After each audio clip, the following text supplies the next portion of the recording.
move to question time, and I invite Senator Cash. Thank you, President. And my question is to the Minister representing the Prime Minister, Senator Wong. On Monday, the Prime Minister urged Australians to, and I quote, enjoy their Easter and not cancel their holidays. Now we hear the Prime Minister will address Australians this evening to encourage Australians to help save fuel for areas that need it. Given his mixed messaging to the Australian people, can you actually tell us what does the Prime Minister want Australians to do? Minister Wong. Thank you, President. Thank Senator Cash for that question. And I make the point that we have been making for some time that this is a conflict and a shock to global energy markets, which is having an effect on our economy that is being experienced both in terms of supply but also price. And I have laid out here the plan that the Prime Minister announced on Monday, as well as the measures in the last weeks the government has taken to shore up supply. And as part of that, the Prime Minister has determined to address the nation tonight because this is an unprecedented shock to global energy markets that is impacting on the economy. And if I may say, Senator Cash, what that question again demonstrates is that this opposition is simply not up to the task. We are facing a conflict in the Middle East. We are facing effects on global supply, the largest shock in energy markets since the 1970s, and they are complaining that the Prime Minister wants to speak to the country about how we are dealing with it. I mean, that just says something about the opposition. And if we look at what has been reported about the leaked talking points, where they say that the message of the day is to create doubt within the public about whether the government had an adequate fuel plan, that really demonstrates why this is not a serious opposition, why they are not up to the task, why they had the result in the election, and why they continue to demonstrate an absence of what is required to lead this country. Order. When you've quite finished, Senator Henderson. Senator Ayres. The chamber will come to order. Minister Wong, first. Sorry, she needs the question first. Senator Cash, first supplementary. Thank you, President. Minister, Parliament is sitting right now. The Prime Minister has the floor of the House of Representatives available to him at this very moment to tell the Australian people exactly what he wants them to do. Why is the Prime Minister waiting for Parliament to rise tonight to deliver a televised address to the nation, rather than using the floor of the House of the Representatives right now and being accountable to both the Parliament and to the Australian people? Order. Order.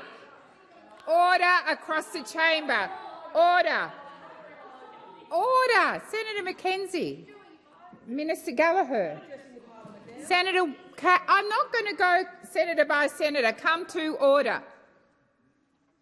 Minister Wong. Last time I looked, the question time in the House of Representatives was on as we speak. I mean, and frankly, Senator Cash, if you think that we are worried about coming to Parliament to answer your questions, you've really got tickets on yourself. Because we are very clear about the leadership the Prime Minister is showing on this issue. Minister Wong, I'm sorry. Come to order. Senator O'Sullivan, you were well and truly out of line. You were yelling so loudly, and I've already called you a couple of times. Minister Wong, please continue.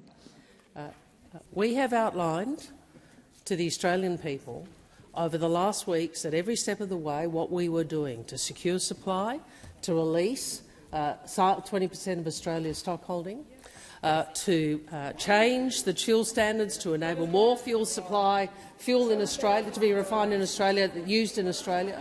We have been upfront about how we are seeking to assure supply, the international engagement that I and the Prime Minister, Minister King, Minister Bowen have had. We have outlined the legislation that we passed last night for Export Finance Australia to secure more supply and many other matters. We have been clear with Australians and we will be. The time for answering has expired. Second supplementary, Senator Cash. Thank you. Minister, can you identify a single consistent message this government has sent to the Australian people during this government's fuel crisis? The Prime Minister says drive. The Treasurer says work from home. The Energy Minister says supply is fine, and yet almost 900 servos are now dry across Australia. Which one of those messages should Australians believe? Thank you, Senator Cash. Minister Wong. That their government will do everything we can to shield them from the shock, the impacts of this global shock. That we will do everything we can to shield them from the impacts of this crisis in global energy markets. That is our commitment to the Australian people.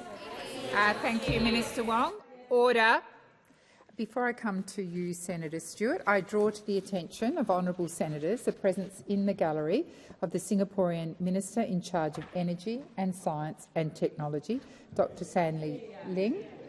On behalf of all senators, I wish you a warm welcome to Australia and in particular to the Senate. Senator Stewart. Thank you, President.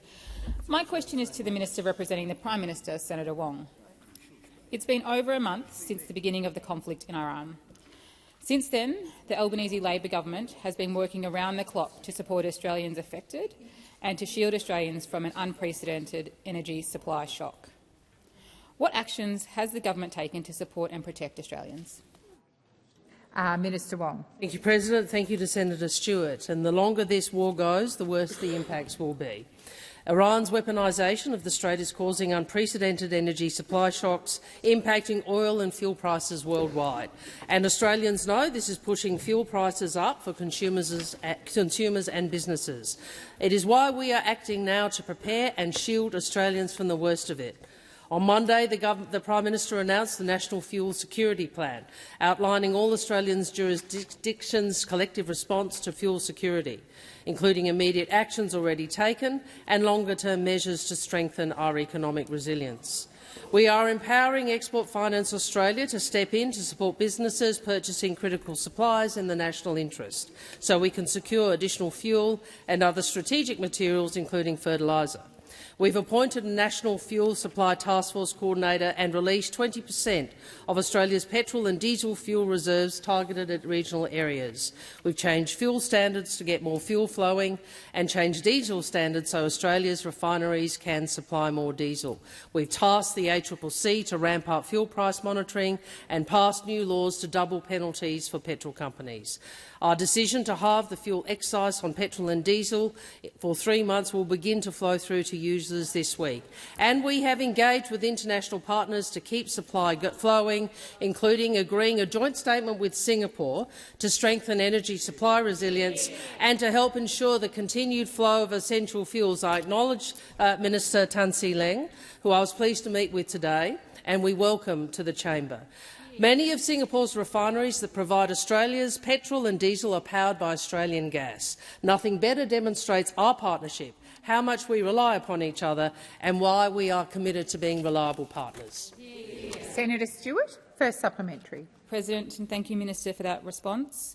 The Albanese Labor government has taken early action to support Australians through these energy shocks, and it continues to plan for every scenario to support Australians through this challenging period. What else is the government doing to support Australians? Minister Wong. We understand how so many Australians have no choice but to rely on petrol, and which is why we are asking Australians to use only what they need. As well as reducing the cost of fuel, our government is also reducing the heavy vehicle road user charge to zero for 3 months to help truckies continue their vital work for our nation. And we've introduced laws to make sure companies pay truckies fairly when fuel prices spike. The Treasurer and Minister for Small Business today announced the ATO will provide temporary relief for businesses unable to meet their tax obligations due to fuel supply issues where appropriate. and we will help small business access easier and fast credit by extending the Small Business Responsible Lending Obligation exemption for a further 10 years. We have acted early and we will continue to act to support Australians through this challenging period. Thank you, Minister. Senator Stewart, second supplementary. Thank you, President. The crisis in the Middle East has also required engagement with our international partners to support Australians. What has the government done to help bring Australians home and to engage with our international counterparts to advocate for Australia's interests? Thank you, Senator Stewart. Minister Wong. Thank you, and Senator Stewart and many others, I'm sure, will have had consular Australians seeking consular advice, and I'm really pleased that over 10,000 Australians have now returned home from the Middle East on direct flights since the 4th of March. I thank regional partners, commercial airlines and the Department of Foreign Affairs and Trade officials for helping to bring Australians home. We are continuing to engage with our partners through this conflict to respond to the unprecedented shock in the global economy. We've joined 34 countries in a statement to condemn attacks by Iran and the de facto closure of the Strait of Hormuz. And Australia co-sponsored a decision of the IMO Council condemning Iran's attack on seafarers and merchant vessels in the Strait. We will remain focused on building our resilience to withstand global shocks, to make sovereign choices, to keep Australians and our economy moving no matter what the world throws at us. And the Prime Minister will have more to say this evening Minister when he Wong. addresses the nation. Senator Duniam. Thank you, President. My question is to the Minister representing the Prime Minister, Senator Wong. I refer to reporting by Sky News reporter Cam Redden that government ministers have started cancelling travel to reduce fuel consumption, that members of government are considering not bringing staff to Canberra for budget week, and that ministers are considering catching the bus to Canberra because they're concerned about fuel. If ministers don't have confidence in Australia's fuel supply, which the Prime Minister and Energy Minister have said is at higher levels than before the conflict, how can Australians have confidence that we actually have enough fuel? Thank you, Senator Duniam. Minister Wong. Well, first, I would make the point that, as I said and the Prime Minister said, we are saying to Australians, use what fuel you need to, but no more.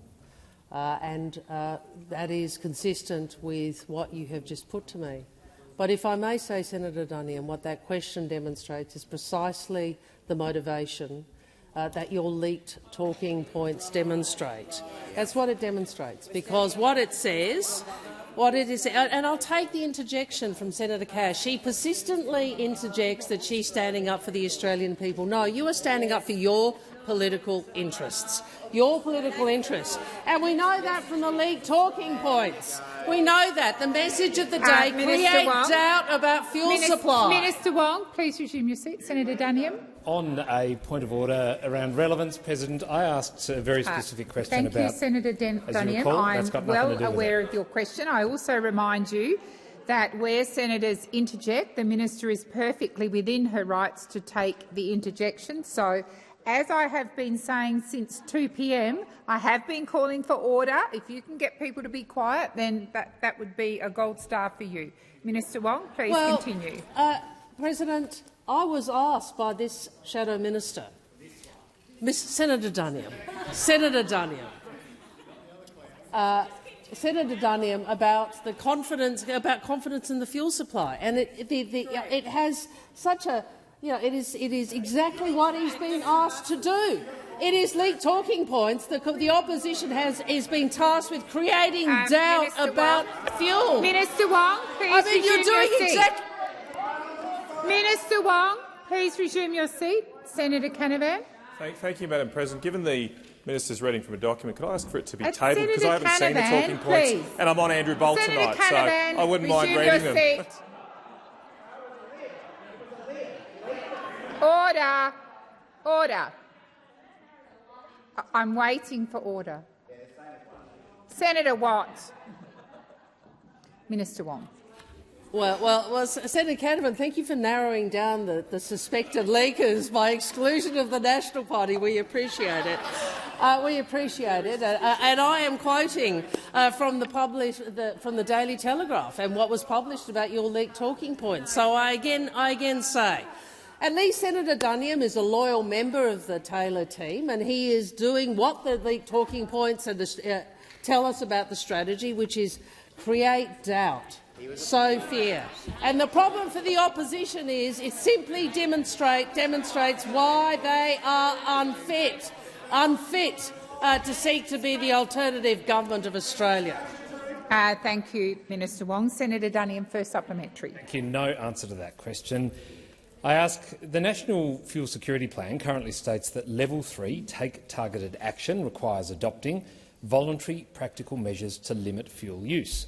What specific trigger in the National Fuel Security Plan has been met to justify ministers limiting their travel, and why hasn't this been disclosed to Australians? Thank you, Senator Duniam. Minister Wong. As the Prime Minister said, when he announced this plan after the National Cabinet, we are currently at Level 2. Level 2 includes the government taking precautionary actions to shore up fuel supply, only buy the fuel you need, make voluntary choices to use less and avoid the impact of higher fuel prices. So, Senator, we are acting in accordance with the plan that we have transparently made available to the Australian people, and the Prime Minister will have more to say in the address to the nation tonight. But what I would say again is, in a time where we see an unprecedented global shock, the worst shock that energy markets have experienced since the 1970s, to have the alternative government of the day not be, as we have been in the past when in opposition, willing to put aside partisanship for the national interest. What we see is the opposition trying to make people scared. Thank you, Senator Wong. Senator Duniam, second supplementary. Mr. President, Minister, in light of the behaviour of government ministers starting to implement fuel rationing themselves, doesn't this prove the government is saying one thing publicly while preparing for a fuel crisis behind closed doors? And will the Prime Minister and his ministers be limiting the use of the taxpayer-funded SPA flights over the coming weeks in order to save fuel? Thank you, Senator Duniam. Minister Wong. I'm just waiting for order. Minister. The Australian people have seen over these weeks the action that the government has taken to shore up supply. The Australian people have seen the action the government has taken to enable more fuel to flow to Australia and to look to deal with distribution issues. The Australian people have seen the National Cabinet meetings, including where the National Fuel Security Plan was adopted and made public. Minister Wong, I'm very sorry. Order. Senator McGrath, you continued your interjections. I called order 3 times. I called you by your name and you continued the running commentary. Senator O'Sullivan is also joining you in my desire to try and get you to come to order. Minister Wong. The Australian people have seen our engagement with international partners, and the Australian people will have the benefit of the reduction in excise and the heavy vehicle road user charge. Tonight the Prime Minister will address the nation because this is an unprecedented shock on global markets. And what the Australian people also see, colleagues, is the behaviour of those opposite, who, true to form, are unable, when things are tough, to ever look to beyond their own personal interest. Senator Waters. Thanks, President. My question is to the Finance Minister representing the Treasurer, Minister Gallagher, about the upcoming budget and the effects of the war. Fuel prices went up at the pump almost immediately after the US and Israel invaded Iran. Prices went up straight away, and they've risen on average 80 cents already this month, even though that was all on the sale of fuel that was already bought and held before the war began. And yet, when it comes to passing on the relief, the Treasurer says we have to wait for the full 26 cents of fuel excise cuts to flow through to customers. Why is it that the government hasn't insisted that suppliers immediately lower prices and pass on the fuel excise cut, or better yet, passed stronger anti-price gouging laws already? Minister Gallagher. Thank you, and I thank Senator Waters, for the question. And I think the government has been very clear that the effects of the conflict in the Middle East on the Australian economy, on the global economy, whilst they continue to be highly uncertain, the longer this conflict goes on, the more significant those consequences will be. And Senator Waters is right that this has been immediately felt at the household level through those increase and business level, at those increases at the petrol pump, whether it be for petrol, diesel. And we're seeing ministers work in a whole range of industries with other industry leaders about some of the effects they're seeing in particular industries based on that. The government has responded with our National Fuel Security Plan. We've taken decisive action. We've done a range of measures which I've updated the Senate on this week. In relation to the fuel excise, the Treasurer has been very clear that the decision to halve the fuel excise and to have that come into effect from the 1st of April today, we will see prices come down. It depends on the purchase of that fuel and purchasing fuel that has the excise taken off. And so in some places it will take a little bit longer, and we're trying to be upfront with people about that. I mean, it's based on contracted supplies, and as that works through the system, you will see those prices come off. But we've also given the ACCC both themselves in the work they're doing and direction from government about the expectation we have for monitoring and ensuring that where these decisions have been taken, that the flow-on effects and the impact, the reduction in the price of petrol is realised at the bowsers by motorists when they fill their car up, and we expect that to happen as soon as possible. Senator Waters, first supplementary. Thanks, President. Today's big business tax liability delay is another concession which has no requirement to be passed on to workers or consumers. So far, only businesses are getting direct relief, and people, again, have to wait and hope that those businesses pass it on. Why isn't the government doing immediate and direct cost of living relief, putting money in people's pockets to spend wherever they're hurting, whether it's groceries or bills or petrol or transport? Thank you, Senator Waters. Minister Gallagher. Thank you. And the government has made a number of announcements, including the partnership and working with business, and we make no apology for that. I mean, ensuring that the economy keeps moving and functioning is an important part of our responsibility, as is looking after households, and that's why the measures the government has implemented over the last few weeks has been targeted at different areas. I would remind Senator Waters that there is an inflation challenge in the economy at the same time, so how we target assistance matters, and the budget that we're putting together will reflect the economic circumstances of the time, as we always do, and as we always look at what cost of living support we can responsibly provide to people as we work through this time, and we will continue to do that. Thank you, Minister. Senator Waters, second supplementary. Thanks, President. Given Trump has now told us to go and get our own oil, will the Treasury be recommending to the Prime Minister that we withdraw from AUKUS and redirect those funds towards programs that are more clearly and directly in our own economic interest? Thank you, Senator Waters. Minister Gallagher. Hi. Thanks. Okay. Hi, everybody. Last question time. I was just trying to process that and whether it was linked to the primary question, but with the indulgence of the chamber. The government has a number of responsibilities as they extend across various areas, including defence. So the answer to the question in there is no, that would not be the government's position. I acknowledge it's the Greens' position, but the Greens don't have to really, with all due respect, worry about these matters. It's up to parties of government that have to take decisions in the national interest based on a whole range of information that might not necessarily align all the time or at times with Greens' political policy.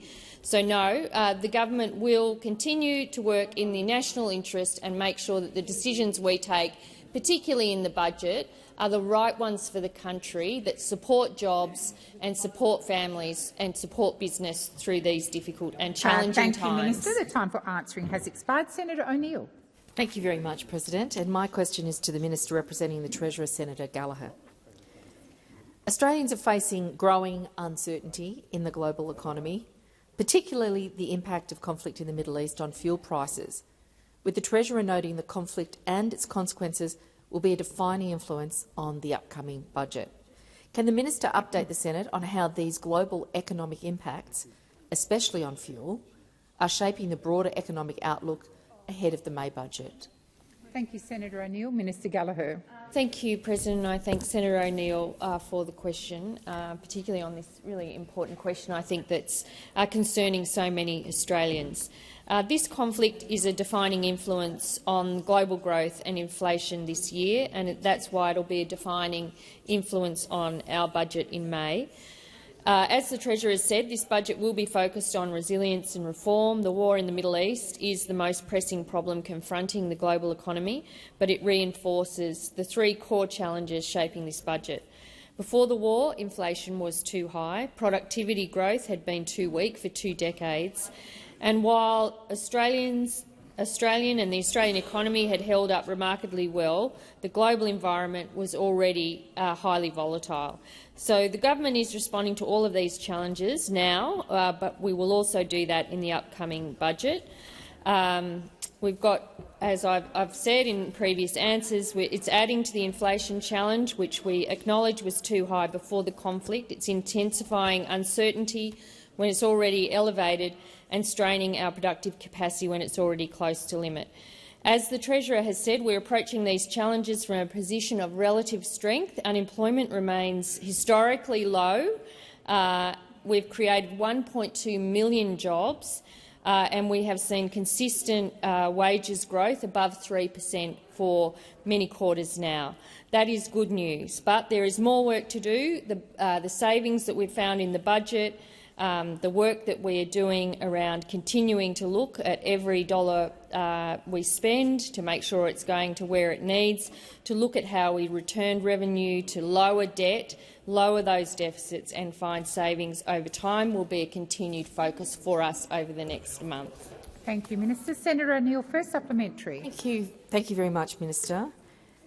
Today, the Treasurer announced the Albanese Labor government is working with business and finance sectors to help ease the pressure on Australian families and small businesses.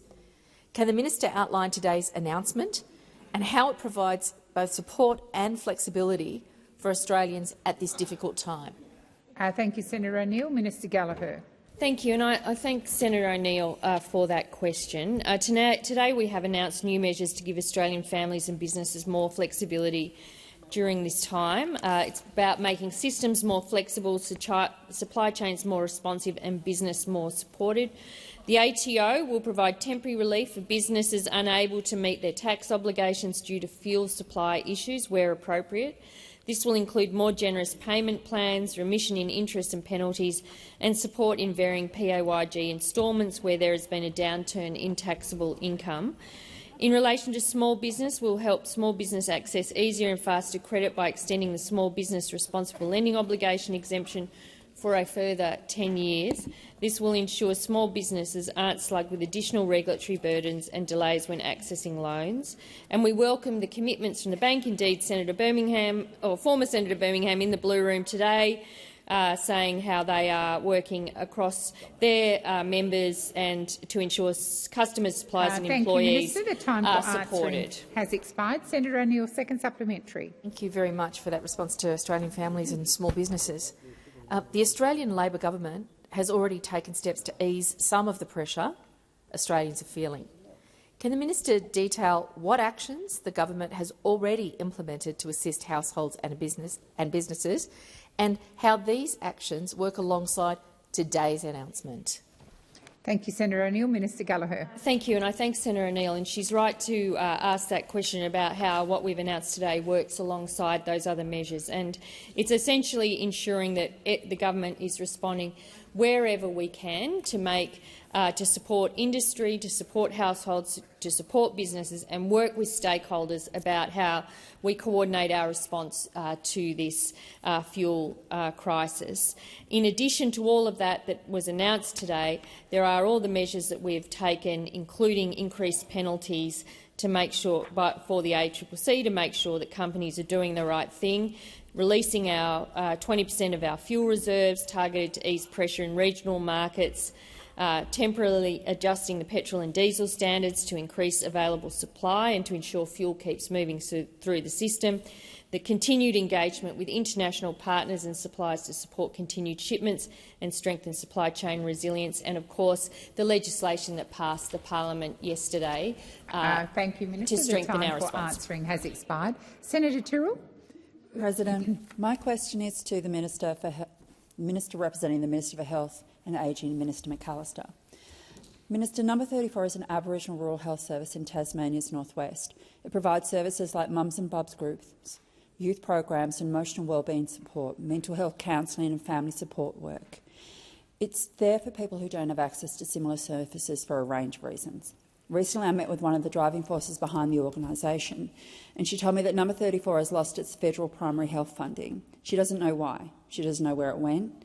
What she does know is that several full-time jobs have already been lost, including identified Aboriginal roles. Minister, can you tell me what happened to the Number 34 funding? Thank you, Senator Tyrrell. Minister McAllister. Thank you, President, and I thank Senator Tyrrell for the question and also for advising my office of her interest in this issue to allow me to prepare an answer.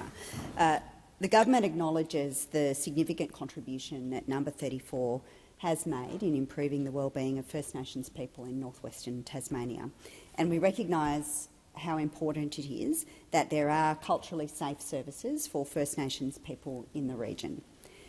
Number 34 is currently funded under the Indigenous Australians Health Program. This program has become the default funding source for many First Nations health initiatives, including those delivered by non-Indigenous organisations. We are actively working with the Aboriginal community-controlled sector to evaluate existing funding for that program and rebalance it in line with the priorities identified by that sector. They have told us that their biggest priority for funding is community-controlled, comprehensive primary healthcare services, and through this prioritised investment, we can ensure funding will have the greatest impact for First Nations people.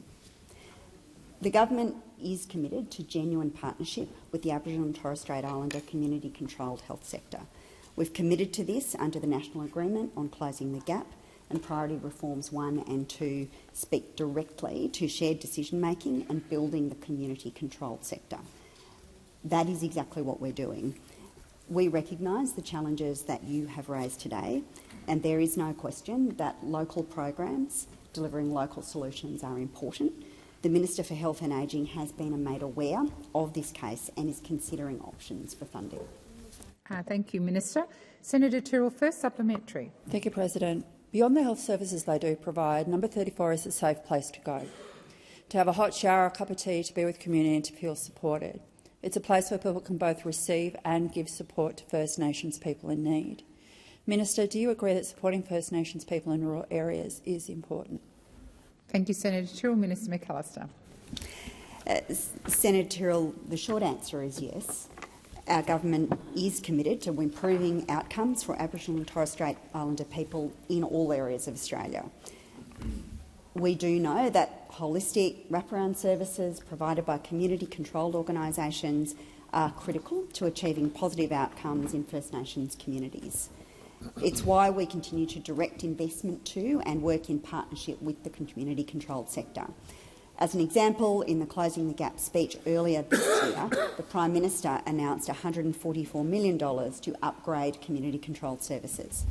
So from maternal health to mental health in remote Australia and in the cities, we are determined to grow community-controlled solutions. We're investing in co-design, we are listening to communities, and we are determined to support Aboriginal and Torres Strait Islander peoples in all areas in our country. Thank you, Minister.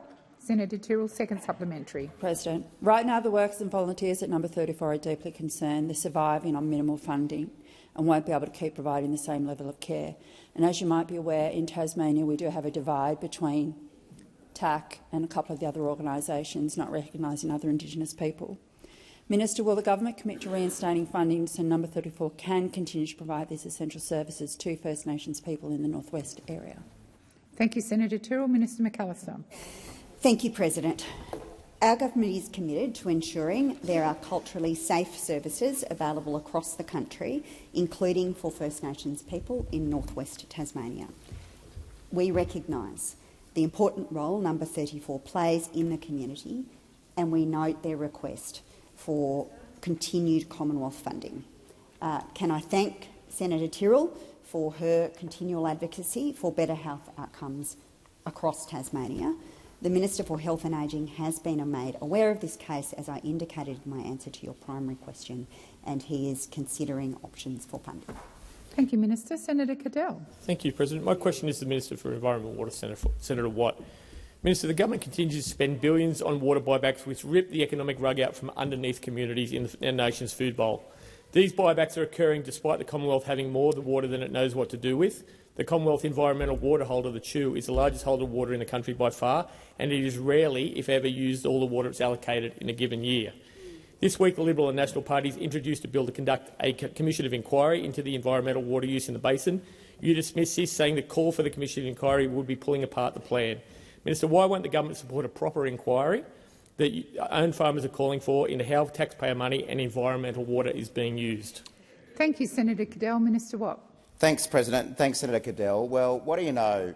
The final sitting week of 6-week block, the final sitting day before the Farrer by-election, and the National Party discovered the Murray-Darling Basin. After months of silence about this issue, total silence about this issue, the Farrer by-election is called. The Nats are on track to come fourth, admitted by their former leader, Mr Littleproud. We've had One Nation call for a Royal Commission into water. Order. We've had Michelle Milthorpe, the independent candidate, call for a Royal Commission into water. And so finally, the National Party wake from their slumber and have this original idea, let's have a Royal Commission into water. That is how slow these people are. And this is why Australians are walking away from the National Party in droves, because they have stopped being thought leaders when it comes to regional Australia, and they have started becoming thought followers. They have become a party whose sole existence is to distribute preferences either to the Liberal Party or to a Teal Independent or to One Nation Party. Minister Watt, please resume your seat. Order. Senator McKenzie. On direct relevance, point of order, the minister has gone nowhere near why the government won't support an inquiry. Thank you, Senator McKenzie. I will remind the minister of the question. Not be supporting the National Party's request for a Royal Commission following One Nation's request for a Royal Commission, following the Teal Independent's request for a Royal Commission. Minister Watt, please resume your seat. Senator McKenzie. Point of order, and the minister did do this in his speech this morning. We are not calling for a Royal Commission. Senator McKenzie, that is not a point of order. Seriously, Minister Watt. Now, Senator Cadell, on behalf of the National Party, has squealed and objected to water buybacks. I can tell you someone in this parliament who likes water buybacks, and his name is Angus Taylor, the leader of the opposition. Because who can remember Mr Taylor's involvement in that dodgy $80 million deal signed off by Barnaby Joyce? He used to be a member of the National Party as well. So Barnaby Joyce, as the then Minister for Water, signed off an $80 million deal to buy water from a company linked to Angus Taylor and headquartered in the Cayman Islands. So that's how much the Liberal and National Party hate water buybacks, is that they want to get in on them, especially when there's an $80 million deal at stake. You have no credibility on water, and that is why Australians are walking away from you. Minister Watt. Just before I come to you, Senator Cadell, Minister Watt, I do remind you to refer to others in the other place by their correct titles. Senator Cadell, first supplementary. Thank you. Minister, when I was at the Murray-Darling Authority meeting last year, when for 2 days you sent a 10-minute video, so thank you for that.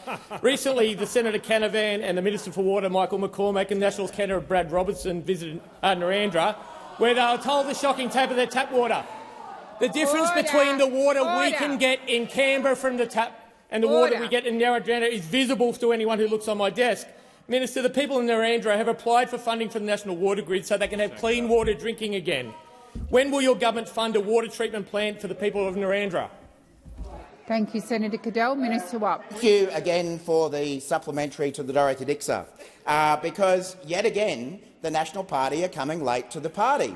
Now, after 10 years of coalition government, where the coalition spent not a single dollar on the water supply in Narrandera, which happens to be in the electorate of Farrer, all of a sudden you're interested. And what you haven't caught up on is that after you did nothing for these people for 10 years, we have funded a business case into a water purification plant in Narrandera, which you never did. 10 years, you did nothing at all. We are actually acting, just like we are acting on the voluntary water buybacks that are needed to sustain the Murray-Darling Basin.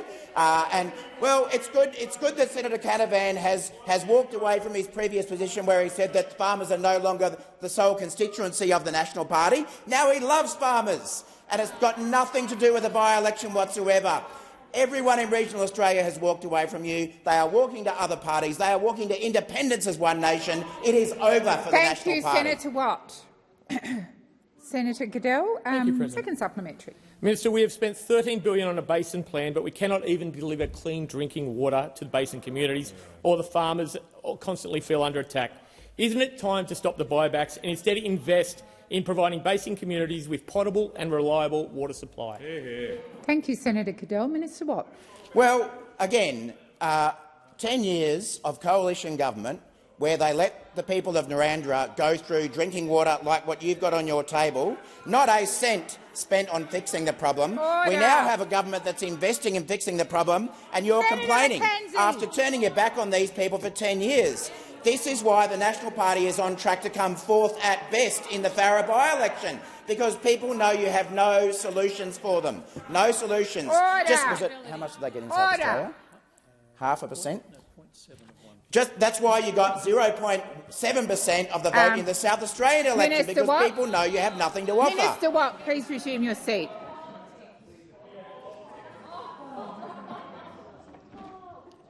Senator Canavan, I'm sure you can see Senator Henderson on her feet, and I'm waiting for silence. Senator Henderson. President, a point of order. Could you ask the minister? He's repeatedly mentioned you in his answers. Could you ask him to Senator refer Henderson, make his comments through the chair, Resume please? your seat. Senator Watt, you do need to direct your questions to the chair, and please continue. Thank you, President. Well, I thought Senator Henderson would be a little bit busy on Victorian Upper House pre-selections, but obviously she's got time to interpret standing orders as well. She's got such a good record that way. Yeah, they all agree. They all agree. They all agree. They all agree.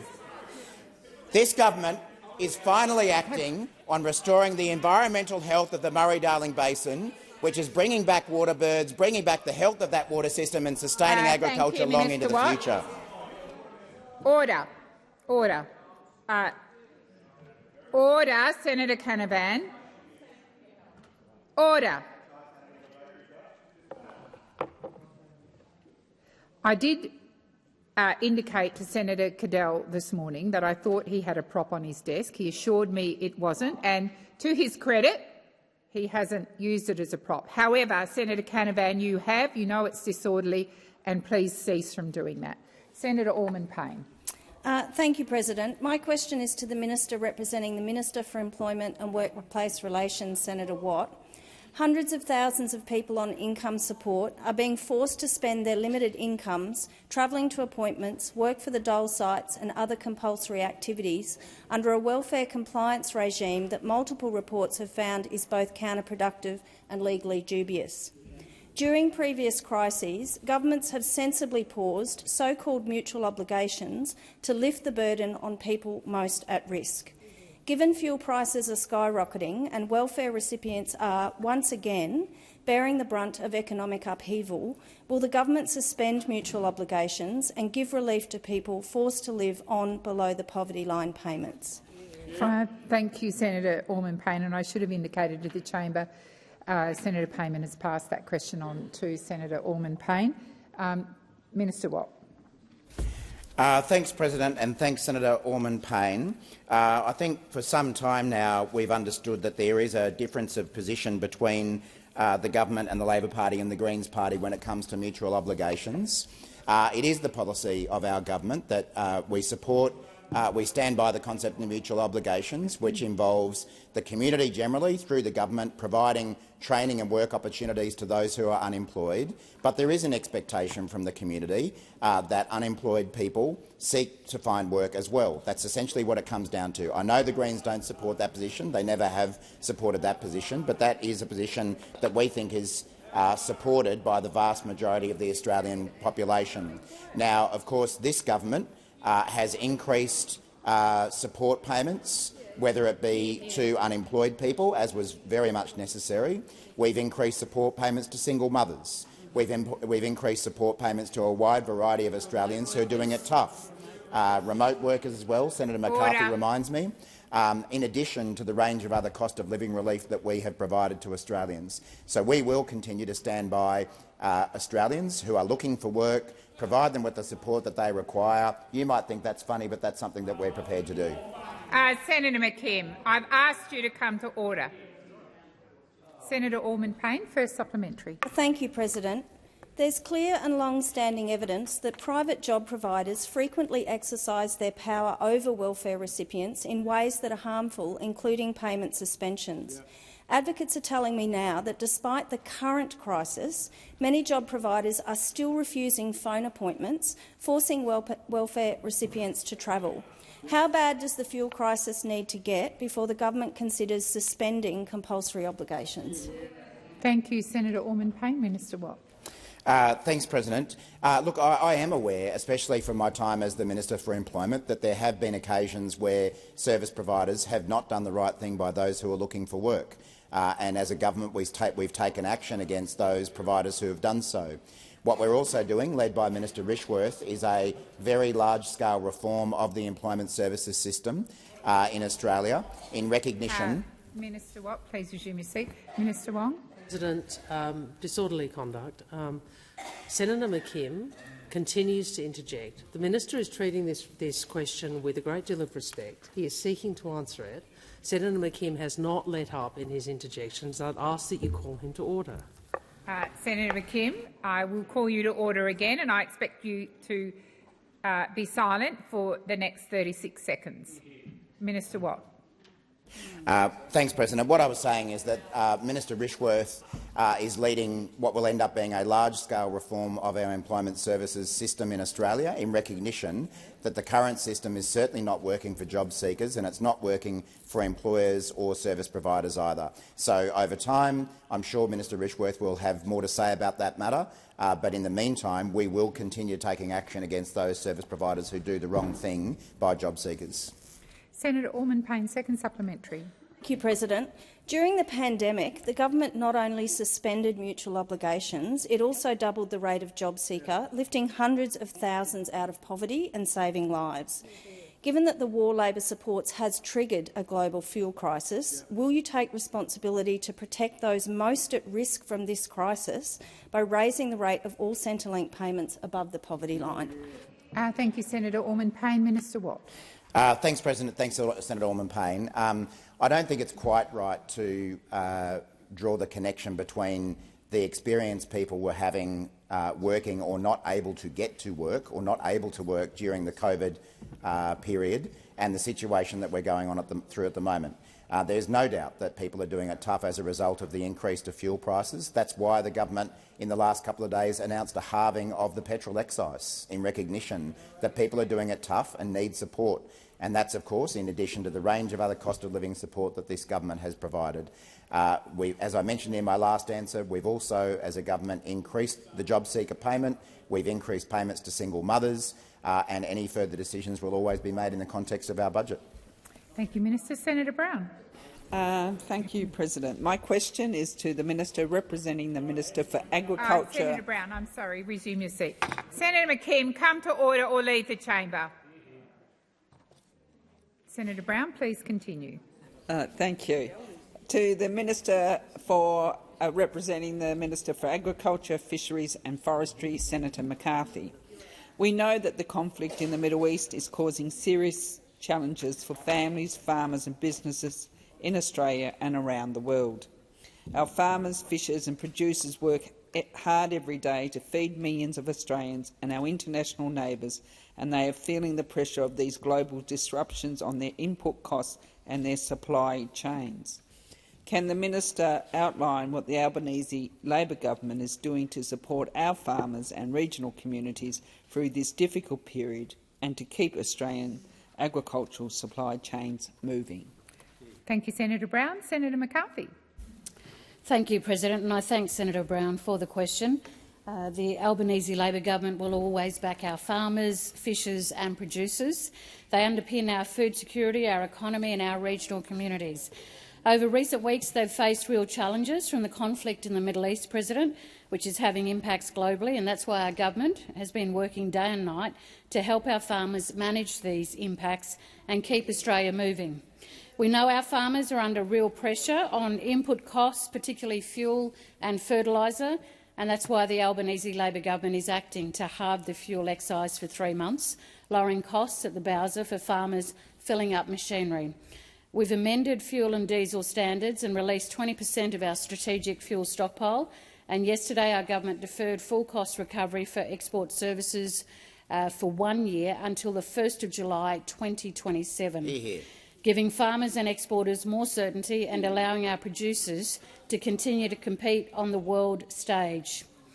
The NFF President, Hamish McIntyre, called these, and I quote, practical decisions that will deliver more certainty for farmers and exporters. The NFF doesn't talk about you like that. The Australian Livestock Exporters Council called it a common-sense outcome.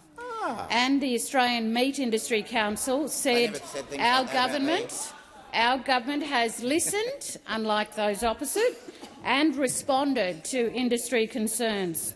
These changes will keep our farmers farming and will mean regional communities are not left behind, President, because that is what's in the national interest.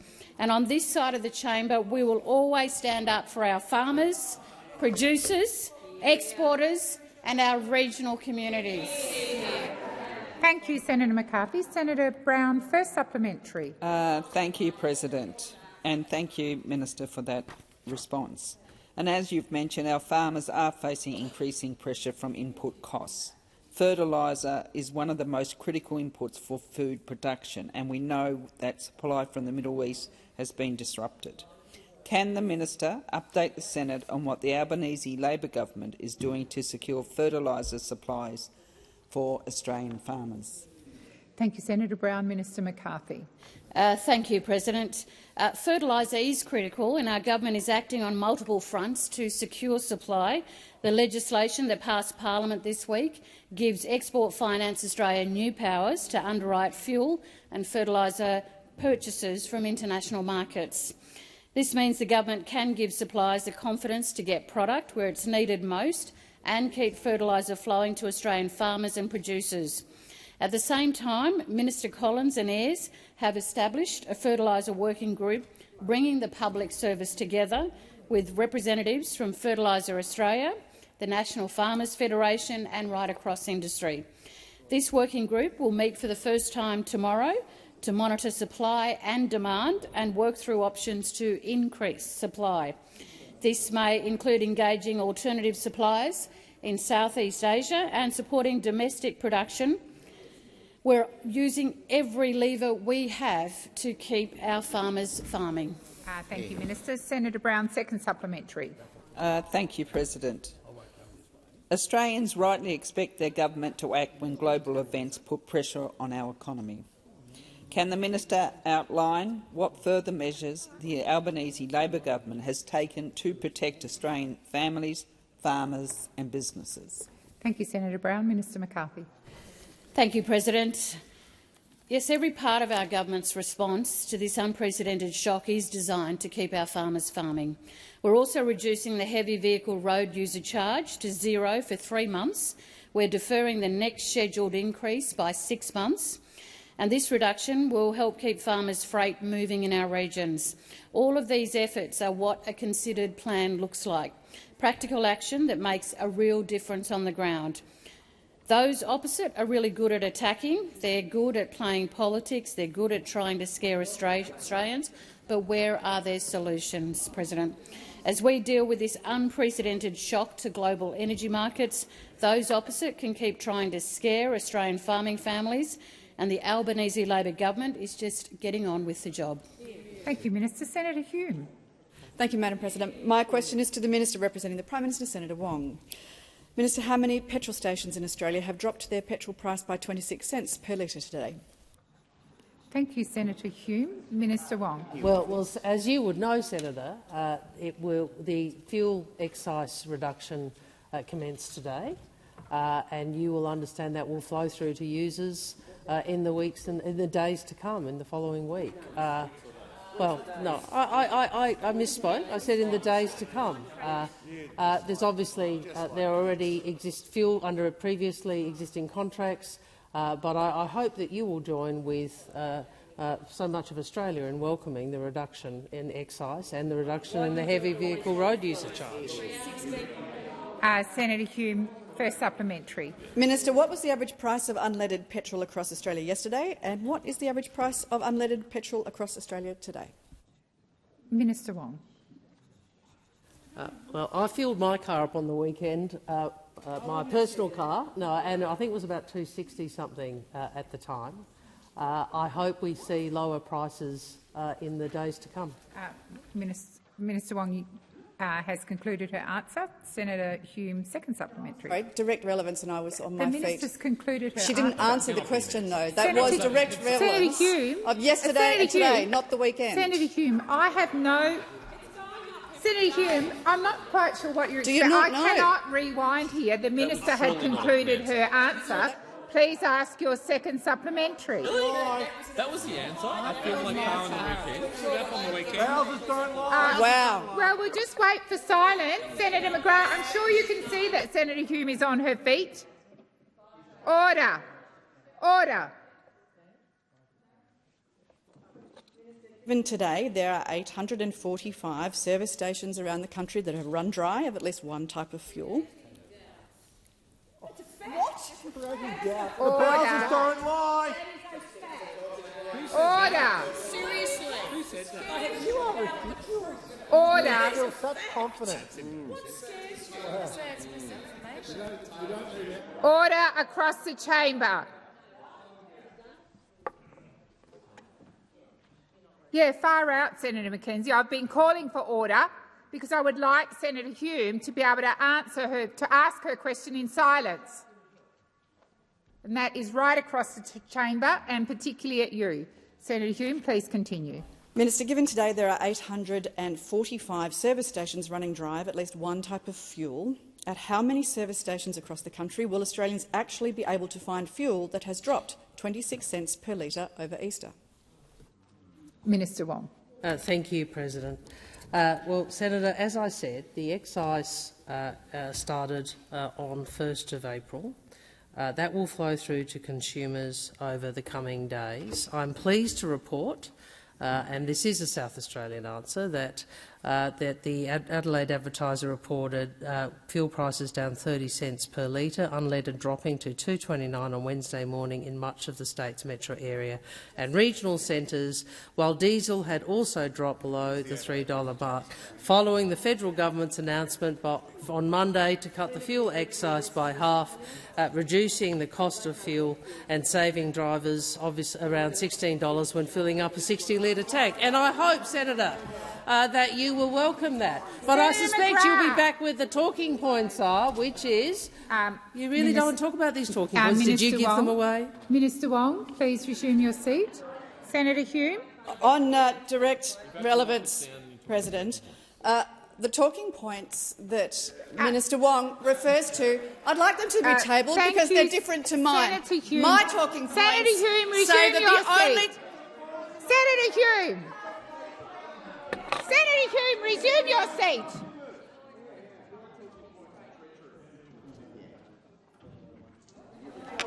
Order. Senator Colbeck.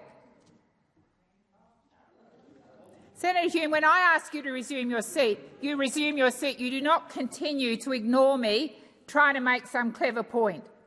You are being disrespectful. Minister, please continue.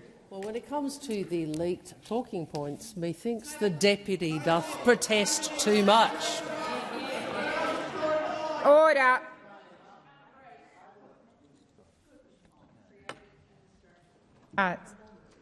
Senator Marielle Smith. My question is to the Minister representing the Minister for Employment and Workplace Relations, Senator Watt.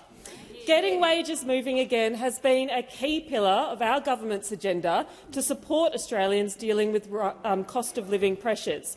How is the Albanese Labor government delivering better outcomes for low-paid workers? Minister Watt. Thanks, President, and thanks, Senator Smith. I've got some very good news, Senator Smith, to round out this sitting fortnight. The Albanese Labor government is absolutely committed to getting wages moving again, especially for low-paid workers. It is this Labor government that has advocated each and every year for a wage rise for workers on minimum award wages. And on Thursday last week, we made our submission to the Fair Work Commission calling for an economically sustainable real wage increase for our lowest-paid workers on minimum award wages. That will help almost 2.7 million workers across the country. Over the course of our time in office, the minimum wage has increased by over $9,000 per year, essential cost of living support for the nation's lowest-paid workers. As a result of this government's workplace reforms, we've made sure that gender equality is at the heart of the workplace laws, which has led to the Commission delivering for workers who've been undervalued for too long. We have funded wage increases for aged carers and early educators to recognise the important work they do, and of course we've legislated to protect penalty and overtime rates for workers on award rates because they deserve to be properly paid for working unsociable hours. And this Labor government is also restoring balance to the Fair Work Commission so both workers and employers get a fair hearing before the Commission. Now, yesterday, the Independent Fair Work Commission made a historic decision by ruling that young adult workers should earn adult wages. The government welcomes the decision to abolish junior rates for 18 to 20-year-old workers in retail, fast food and pharmacy. This decision, which is up there with the introduction of equal pay for women in the 1970s, means that tens of thousands of young adult workers will earn more at this important time in their lives. In its decision, the Commission considered the need for time for employers and businesses to adjust and recommended pay rises be phased in over 4 years. I congratulate the Shop Distributive and Allied Employees Association for taking on this case and for securing this really important win for young workers. Thank you, Minister. Senator Smith, first supplementary. You're right, Minister. Yesterday's decision by the Fair Work Commission is an absolutely fantastic outcome for young workers in retail, fast food and pharmacy sectors, among many others. As cost of living pressures begin to rise as the conflict in the Middle East continues, how else is the Albanese Labor government supporting Australian workers to earn more and keep more of what they earn? Thank you, Senator Smith. Minister Watt. Thanks very much, Senator Smith. Well, whether it's a tax cut for every Australian worker, opposed by the opposition, advocating for higher wages, opposed by the opposition, or protecting important conditions that put more money in people's pockets, like penalty rates and overtime, opposed by the opposition, the Albanese government is consistently on the side of working Australians. We're absolutely dedicated to ensuring that Australians earn more and keep more of what they earn. The Coalition, on the other hand, have opposed every single measure we've introduced that would benefit the millions of workers facing cost of living pressures right now. The Deputy Leader of the Liberal Party and Shadow Industrial Relations spokesperson Senator Hume went as far as claiming that real wage increases, quote, would be the worst thing for Australians. Maybe the Australians in Toorak, but maybe not other Australians. And she also claimed that adding more rights for workers is unreasonable. What an unreasonable thing to do, to add more rights to workers. Senator Hume also wanted workers to have to choose between their wages going up and their super. Labor supports working Australia. Senator Smith, second supplementary. Thank you, President. The campaign to get this outcome for young workers has been hard fought for many decades. Can the minister outline what support this decision to pay adult wages for adult jobs has received? Thank you, Senator Smith. Minister Watt. Thanks, Senator Smith. Well, yesterday's Fair Work decision means that tens of thousands of young workers will earn more at this important time in their lives. These are among our lowest paid workers and they should be fairly compensated for the work they perform. as Sierra Bell, who works 3 casual jobs, including one at Kmart while studying at university. She says your bills aren't discounted, even though you're paid a discounted rate as an adult. Well, now Sierra and all those other young workers will be paid what they deserve. Now, in breaking news, my office have told me that the Coalition and One Nation have decided to support this pay rise for young workers. What an extraordinary about-face from the Coalition. I mean, putting aside their ideological opposition for once to supporting millions of workers and back in the union. Oh, hang on. Oh, I've just checked the date of this document. It's April the 1st. It's April the 1st. April Fools. The Liberals, Nationals and One Nation will never support a pay rise because you want working people to be worse off. Thank you, Minister Wong. I ask that further questions be placed on notice, and if I may take the opportunity to wish all my Senate colleagues and staff all the best for the Easter weekend. Thank you. Senators, I'm going to do committee memberships and then I'm going to Senator Cash. So the President has received letters requesting changes in the membership of committees. I call the Minister. Seek leave to move a motion to vary the membership of committees. Is leave granted? Leave is granted, Minister. Thank you. I move that senators be discharged from and appointed to committees as set out in the document available in the chamber and listed on the dynamic red. So the question is that the motion is moved by the Minister be agreed to. Those of that opinion say aye. Against, I believe the ayes have it. Senator Cash. Thank you. And I seek leave to move a motion in relation to the establishment of a select committee on the impact of the conflict in Iran as circulated. Is leave granted? Leave is not granted. Senator Cash. Thank you, President. Pursuant to contingent notice standing in my name, I move that so much of standing orders be suspended